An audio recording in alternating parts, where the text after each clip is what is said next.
upload because you usually wouldn't be able to upload the whole book there because of copyright issues.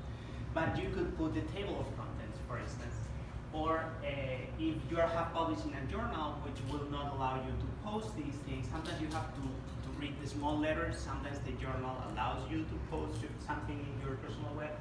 But if the journal doesn't allow you, then you could put your pre-publication version, and it's out there, and that's pretty good.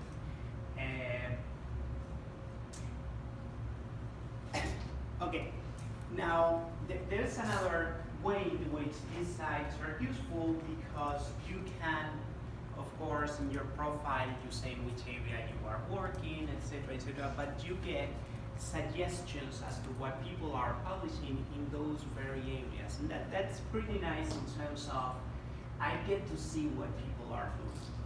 The other thing that you can do both in ResearchGate and in academia is you can ask for feedback. And in terms of academia, you open a session for comments, you invite whoever you want, and you get feedback on the paper.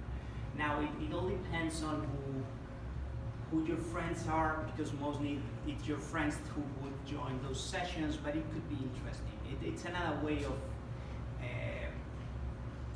maybe not being just alone in your office, but actually you get to interact with other people.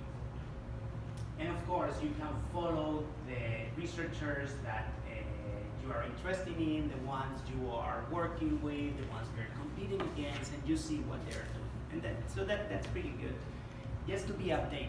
It's like Facebook. I open and I watch the news. Here you could open and you see what people are doing, what they're publishing, etc. And the other thing that is interesting is, okay, I get to track a little bit of who is reading and what are they reading, which is interesting. For the last 30 days, if you don't pay, because academia, as we said, there's the version that you pay and the free version.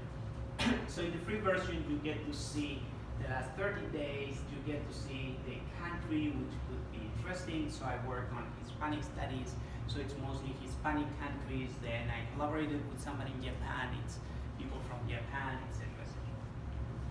But I mean, it's mildly interesting.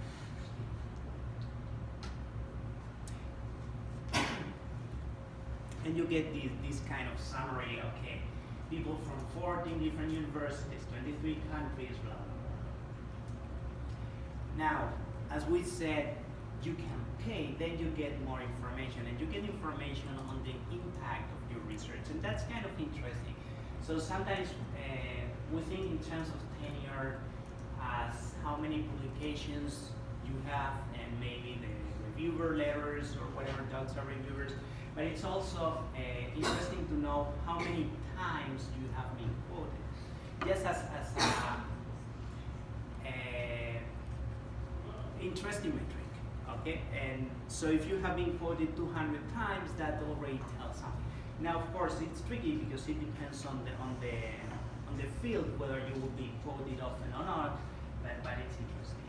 So, and we had the question, what do you get when you pay? And yes, you get to know about your readers, okay?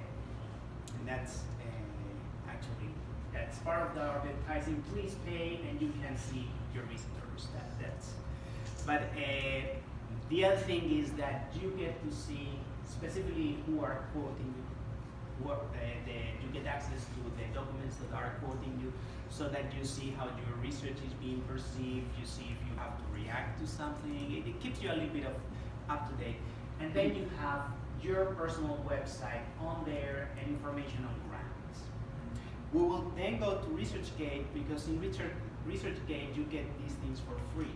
Okay, but in principle it's interesting, and I know colleagues who every year they have to submit a dossier where they talk about the impact of the work, so they do want to have access to those citations.